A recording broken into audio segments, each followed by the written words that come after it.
எங்களுடைய கஷ்டங்கள் இன்னமும் நடக்கலேங்கிற ஆட்சியே முடிய போகுது. எங்களுக்கு அப்ப சொன்ன அந்த வாக்குறுதி என்ன ஆச்சு? இது கான்ட்ராக்ட் பேஸே இல்லாம கொண்டு வரேன்னு சொன்ன வாக்குறுதி என்ன ஆச்சு? எங்களுக்கு தற்காலிக செவிலியராக எங்களோட ஒரு வாழ்வாதார ஒரு குடும்பத்தை ரன் பண்றதுக்கு, ஒரு ஃபேமிலி ரன் பண்றதுக்கு குறைஞ்சது ஒரு 30 ஒரு நாளைக்கு இப்ப ஒரு தினக்கூலியா இருந்தா கூட ஒரு நாளோட சம்பளம் வந்து 1000 ரூபாய். அப்ப 30 நாளைக்கு 30,000. ஆனா நாங்க அந்த 30,000 கூட நாங்க வாங்கல. வெளியே உள்ளவங்களுக்கு எல்லாம் நாங்க வந்து நிரந்தர செவிலியர் அதிகமா சம்பளம் வாங்குறோம்னு நினைச்சிட்டு இருக்காங்க. நாங்க அந்த சம்பளம் எல்லாம் வாங்கல. இங்க உள்ள அனைவருமே 14,000 15,000 இந்த இதுல வந்து எப்படி குடும்பத்தை நாங்க ரன் பண்ண முடியும்? எங்களுடைய கோரிக்கை என்ன? சம வேலைக்கு சம ஊதியம். இதைதான் நாங்க கேக்குறோம். நாங்க அதிகமா எதையுமே கேட்கல. எங்களுக்கு வந்து அதை வந்து தயவு செய்து நிறைவேற்றி கொடுங்க. அதே மாதிரி பணி நிரந்தரம் 1 வருடம் இல்ல 2 வருடம் இல்ல 10 வருடங்கள் முடிந்து விட்டன.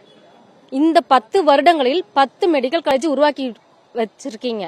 10 மெடிக்கல் காலேஜ் இருக்கு. 10 மெடிக்கல் காலேஜ்ல கூட ஒரு வேகன்சி கூட உங்கள்கிட்ட இல்லையா? எங்களுக்கு தயவு செய்து பணி நிரந்தரம் செய்து கொடுங்கன்னு தான் நாங்க அனைவருமே கேட்கிறோம். இதுக்கு வந்து நீங்க எங்களுக்கு வந்து ஒரு நேர்ல வந்து எங்களுக்கு ஏதாவது சொல்லியிருந்தா கூட நாங்க இருந்திருப்போம்.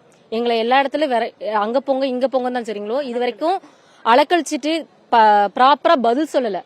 எங்களுக்கு தயவு செய்து எங்களுக்கு வந்து பணி நிரந்தரமும் சம உழைப்புக்கு ஊதியமும் எங்களுக்கு தரணும்ங்கிறத கேட்டுக்கிறோம். இதையே நாங்க எல்லாருமே 4 நாள் ஆகுது. இது 4வது நாள் எங்களுடையது.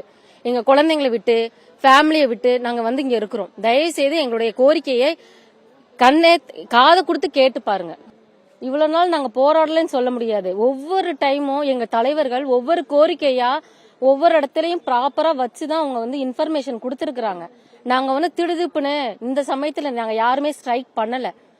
ஒவ்வொரு தலைவர்களும் போய் எங்களுடைய கோரிக்கையை 10 வருடமா தூங்கிட்டு நாங்க வந்து இப்ப வந்து சொல்றோமா? இல்ல.